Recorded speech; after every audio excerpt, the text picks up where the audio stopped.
Cumprimento os senhores professores, membros do Conselho Nacional de Ética para as Ciências da Vida. Agradeço encarecidamente os seus contributos que aqui trouxeram.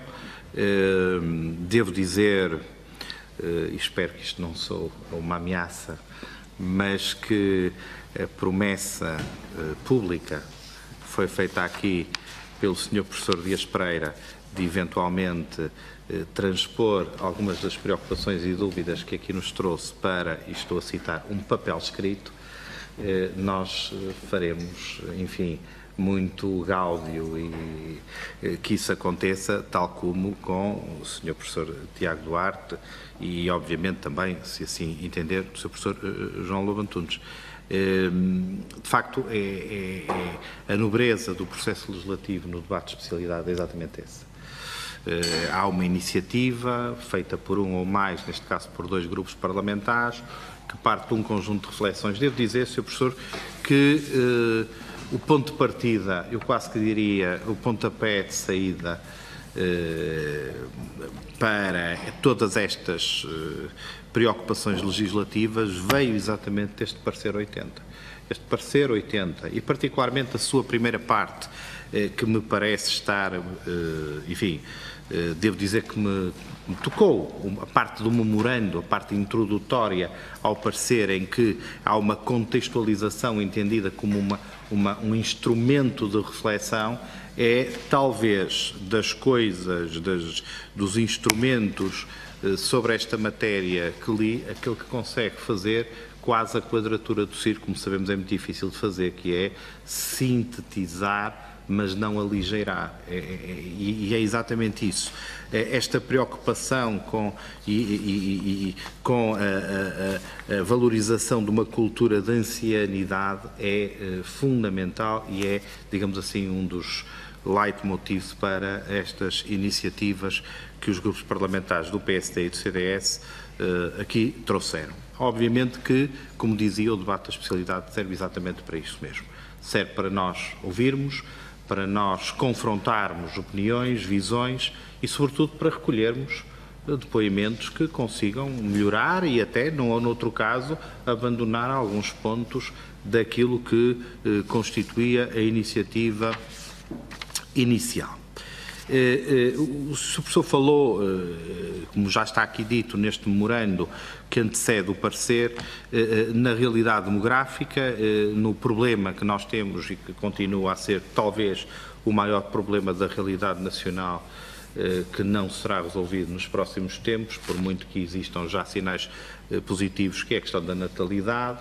Já a Assembleia da República, designadamente na legislatura passada, já avançou com algumas iniciativas nessa matéria. E depois falou no problema do abandono. O que é o abandono? E, de facto, tem toda a razão, Sr. Professor, quando diz que é mais fácil criminalizar do que criar alternativas para as famílias. E eu admito isso.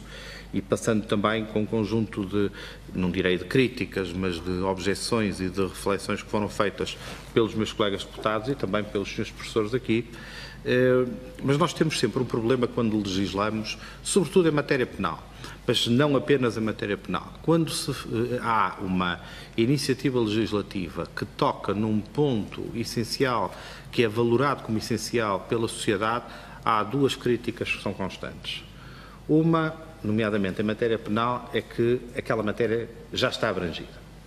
Isso aconteceu com a violência doméstica. Eu não me lembro de uma única iniciativa penal na violência doméstica que ilustres juristas e profissionais do judiciário não nos tenham dito, mas isso já existe. Tudo o que querem fazer, a excisão genital feminina, já existe, está no crime de ofensas corporais, e etc. e por aí adiante. Já está lá tudo, quando de facto não está. É preciso ir mais longe, é preciso aprimorar e é preciso especializar. E depois a outra crítica, que também, desculpem-me eu dizer, é uma crítica comum, e eu digo aqui crítica no sentido construtivo, repito, é que quando é preciso resolver um problema, ou vários problemas, neste caso, objetivos, que estão diagnosticados, para os quais a sociedade até já está relativamente sensibilizada, há sempre uma ideia de que o problema em si mesmo não pode ser resolvido sem que se seja dada resolução ao invólucro e à globalidade do problema. Isto é, fundiu uma lâmpada, mas eu não tenho que colocar uma lâmpada nova sem mudar o sistema elétrico todo. Se me permitem a expressão, obviamente, aligeirada do problema. E sem deixar de conceder razão a que aqui o sistema elétrico, se calhar, também tem que ser alterado na sua essencialidade, nós temos que mudar a lâmpada. Nós temos um problema tremendo, falando, por exemplo, enfim, daquilo que, de alguma forma, tem concentrado grande parte das observações sobre esta matéria. A questão do abandono é uma questão grave. É uma questão grave, como já foi dito, aliás, na audiência anterior, em relação à qual não existem estatísticas concretas, não existem, e tem toda a razão o Sr. Professor Lobo Antunes quando diz o que é o abandono e quando coloca esta questão do abandono enquanto conceito, é importante. Isso é, sobretudo, importante quando estamos no âmbito do direito penal, mas nós acabamos de ouvir o Sr. Bastonário da Ordem dos Médicos dizer aqui que 10 a 15% das câmaras do Serviço Nacional de Saúde são para abandono, são para idosos que são abandonados em estabelecimentos hospitalares. É uma realidade que eu próprio fiquei um pouco atordoado, porque, como disse, não existem estatísticas. Já agora digo, quando nós andamos em busca das estatísticas, que neste país existem para quase tudo, mas nesta matéria elas são realmente esparsas e são mais estimativas do que um trabalho propriamente científico, foi-nos dito, e já disse isto aqui, mas repito perante os senhores professores, que estimava-se que no ano passado, na área da Grande Lisboa, na região de Lisboa, tenham sido abandonados 600 idosos, mas na área do Grande Porto, nenhum, zero. E, portanto, nós vemos a fragilidade do tratamento desta matéria. Mas ouvimos agora aqui o Sr. Bastonário dizer 10 a 15%, eu não sei qual é o número bruto que isto representa, mas tenho a sensação de que representará, de facto, um número bastante considerável. Temos que o resolver. Não é apenas uma questão, eu temo que o problema até seja um pouco mais profundo do que, digamos assim, alguma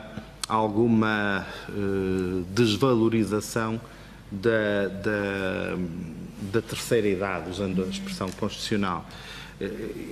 Curiosamente, se nós formos, eu na minha intervenção no debate da generalidade falei disso, se nós formos verificar, não apenas em Portugal, mas inclusivamente em culturas que aparentemente são muito distantes da nossa, encontramos relatos muito semelhantes acerca do abandono dos idosos.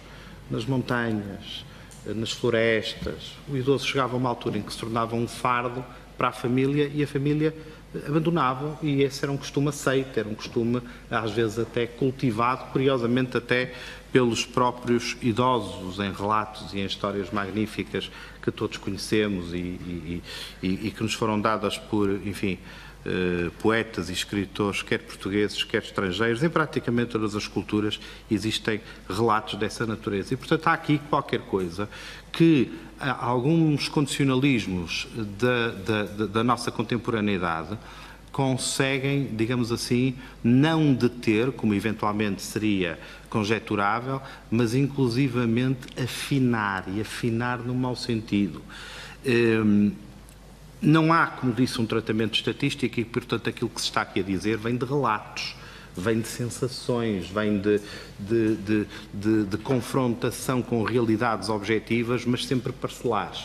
Mas, ao contrário, eu aqui discordo de algumas coisas que foram ditas, eu peço desculpa estar a fazer referência à audiência anterior. Muitos profissionais de saúde com quem falamos dizem-nos que o problema em causa não é um problema de falta de recursos. Não são os pobres que abandonam os velhos nos hospitais. São as pessoas da classe média. Os pobres ficam com os velhos. As pessoas de classe média, quando querem ir para o Algarve, é que deixam os idosos nos hospitais durante o verão, na altura do Natal, para irem passar 1 ou 2 semanas fora, as camas, os corredores dos hospitais. Mas que é muito comum, admito que sim, porque não existe tratamento científico. Que é evidente que isto é um contrassenso. Não sei se será. Não sei. Aliás, as estruturas tem uma estrutura para mim. Tu sabe quem é que traz os velhos às consultas? Normalmente são alguns familiares mais próximos. Mas quais? Isso eu não sei. Os lá netos. está. Os netos. Pois, é capaz. Porquê? Porque são os avós que criam os netos. E são os netos que trazem os avós à consulta. Portanto, criou-se uma ligação transgeracional que é completamente diversa. Completamente diversa. E é evidente que não é isso que estão a dizer, é uma ideia simpática, são os ricos que... Não disse os ricos. Não, os médios, mas os médios são os ricos hoje, quer dizer. Não, são aqueles que têm... Os médios são os ricos, os únicos ricos que nós temos, alegadamente. Isto é uma blaga. Mas o que eu quero dizer com isto é, quer dizer, esses arranjam uma solução e têm outra. Não, de facto, são aqueles que têm sozinhos e que não têm família, não são ricos nem pobres. É o marido e a mulher que os filhos emigraram, que estão longe, um deles cai, tem um hematoma e ficam os dois abandonados, porque só existem como uma unidade. A população, e digo, como é que eu sei isto? Eu sei porque dirigi 40 anos um serviço, ou 30 anos.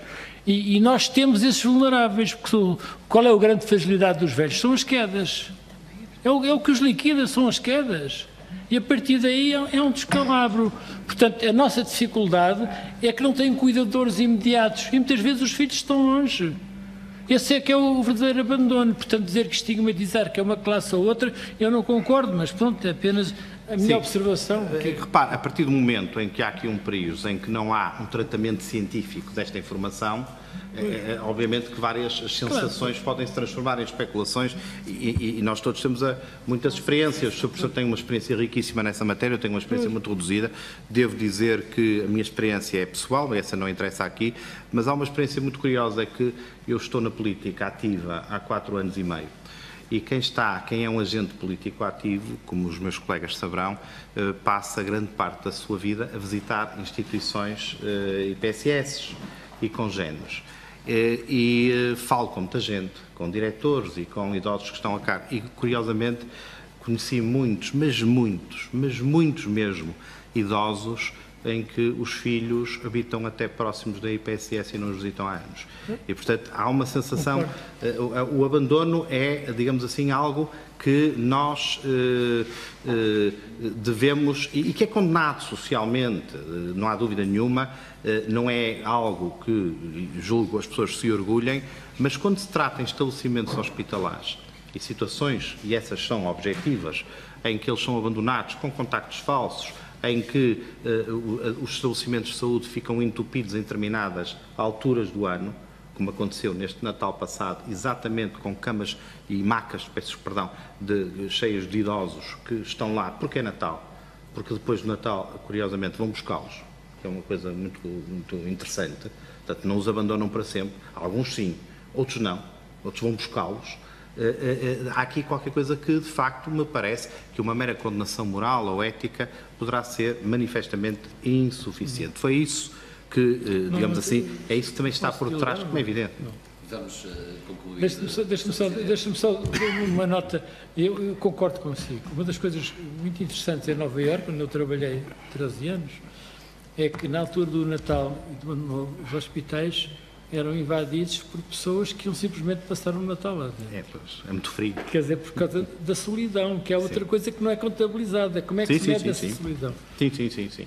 Esses são os únicos dados objetivos que nós temos e que nos são dados pela Guarda Nacional Republicana, que tem uma contabilização a nível nacional, exatamente dos idosos que vivem sós e dos idosos que vivem sós e abandonados, que é um conceito diferente, que já é trabalhado pela Guarda Nacional Republicana e de facto corresponde ao mapa que o Sr. Professor há pouco mostrou no estudo que aqui exibiu, corresponde exatamente ao mapa onde existe a maior densidade, digamos assim, de pessoas nessa situação. Em relação às opiniões que agradeço e saúdo dos Srs. Professores Dias Pereira e Tiago Duarte, há aqui uma série de questões que eu tomei aqui nota e que são discussões interessantíssimas.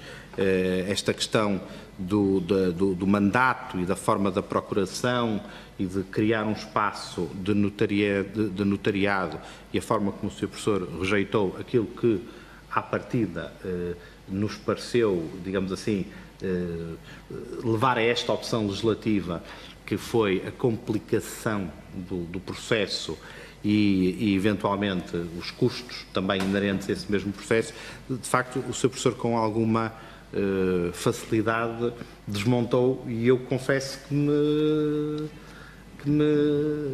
não sei, vou discutir com os meus colegas e vamos ver, porque eventualmente poderá ser uma modificação a fazer, porque concordo com mais até quando o ouvi do que quando li o parecer da Ordem dos Notários, com todo o respeito.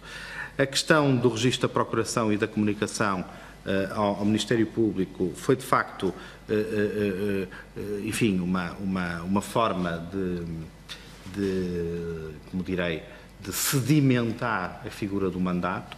O mandato ter, ao mesmo tempo, a vertente pessoal e patrimonial foi também no sentido de não complicar o mandato, mas admito que possamos também ir mais longe. Confesso que resistem muitas dúvidas quanto à questão da possibilidade da mera anulabilidade na deixa testamentária em relação àqueles que têm a seu cargo os idosos.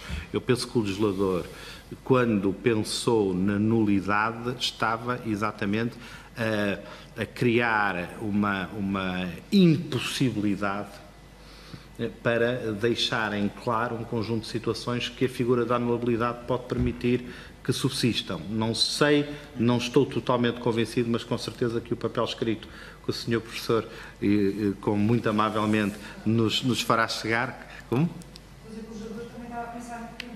Sim, sem dúvida. Aqui as questões foram colocadas pelo Sr. Professor Tiago Duarte, vão um pouco, enfim, no mesmo sentido. A equiparação do idoso com a deficiência. Nós sabíamos que esse era um risco. Tentamos não correr. Nós, quer no debate político, quer, no texto legislativo, tentamos sempre dizer que quando se estava a falar de deficiência e se falava de idoso, era idoso que concomitantemente tinha algumas diminuições na sua capacidade cognitiva ou determinação da vontade em razão da idade e não propriamente o idoso por ser idoso. Porque isso, agora, não há dúvida nenhuma que esse perigo existe. Nós não fomos para a ideia do tratamento das incapacidades com a técnica tão conhecida no direito português do já agora, não é? Já que estamos aqui a tratar do idoso, vamos cá mexer nas incapacidades. É porque, de facto, era muito difícil fazer uma coisa sem a outra. Eu direi que talvez fosse até quase impossível tratar só dessas questões das incapacidades do idoso sem tratar das incapacidades do corpo. Eu penso que isso seria mesmo muito difícil e isso sim é que poderia até criar outro tipo de confusões, mas obviamente que estamos dispostos a, enfim, uma reflexão que nos faça eventualmente aprimorar esta diferenciação, porque ela pode de facto ter o efeito bumerangue que o Sr. Professor falou, que é, estamos a tratar o idoso como um coitadinho à partida, e isso é extremamente negativo. Isso seria a pior coisa que poderia acontecer a uma iniciativa, como foi dito aqui, bondosa nas suas intenções. O problema do apoio ao idoso e o programa de apoio à família, que aliás é uma das conclusões do parecer 80 do Conselho, é de facto um problema, é um prius. É um problema que nós julgamos que já existem os instrumentos essenciais de apoio ao idoso digamos assim, no direito social português. Usando uma expressão vaga, mas eu penso que os senhores professores compreenderão.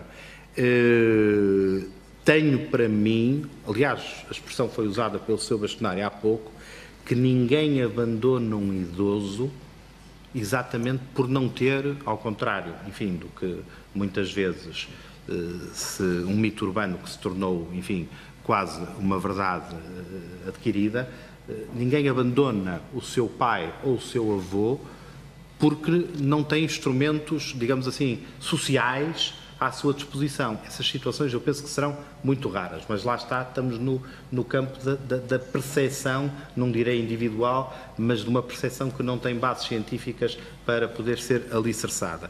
Agora, o ponto fundamental, e com isto concluo pedindo desculpa ao Sr. Presidente por me ter alongado mais do que estava a prever, o ponto fundamental é que, dando toda a importância e considerando que temos que identificar e fortalecer este programa de apoio à família, que é a base, é o prius deste parecer 80 do Conselho, nós não podíamos deixar fazer aquilo que estamos a fazer esperando pelo programa de apoio à família. Eu penso que temos essa obrigação, quase que direi, um termo que não é muito usado pela minha área política, quase que direi civilizacional, para de alterarmos a legislação e, sobretudo, uma das funções das penas e do direito penal é uma função da prevenção geral e nós estamos a atuar exatamente aí.